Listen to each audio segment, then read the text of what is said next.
မတို့ရေဒီနေ့ DMN ထွက်တဲ့ချီဆွဲပေါင်းမီအောက်ကလေးမိတ်ဆက်မယ်နော်ကာလာလေးလည်းကောင်းတယ်ဘောင်းမီတွေလည်းစိုက်ပြည့်တယ် DMN ရဲ့အားသာချက်ကမတို့ရဲ့ချီကိုမှဆွဲသားလေးပါရှင့်သူကချီလေးကဆွဲသားပြီးတော့ခပ်ပတ်လေးညှို့ကျူပေါ့နော်ခါကမဆွဲရင်30ပါဆွဲလိုက်ရင်40ပါရှင့်တင်ကလည်းစိုက်ကောင်းပါတယ်တင်ကကြတော့မတို့ရဲ့တင်က55ပေါ့နော်ဘောင်းမီလေးရဲ့ဒီလိုအရှိကကြလို့ရှိရင်35ပါအောက်နာမှာပန်းပွေအကျစ်လေးပါပါတယ်ရှင့်ဘေးမှာအိတ်ကလေးနှစ်ဖက်ပါပါတယ်ဈေးနှုန်းလေးက9500မတို့ရဲ့ပေါင်ချိန်ဆိုလို့ရှိရင်ဒီပေါင်ချိန်ကလေ100နဲ့30ကနေ180တော်ပါတယ်နော်ပန်းမိတ်ကရောင်လေးပါရှင့်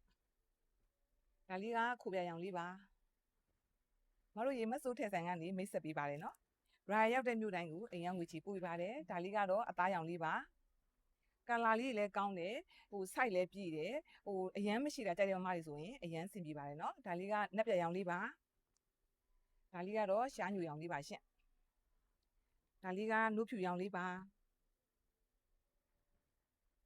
ဒါလေးကနှုတ်ဖြူရောင်လေးပါဒါလေးကတော့စစိုးမတွေကြိုက်အနက်ရောင်စစိုးလေးပါရှင့်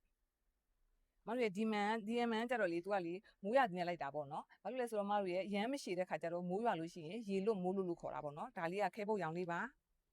ဒါလေးကအစိမ်းပုတ်ရောင်လေးပါကျေးဇူးတင်ပါတယ်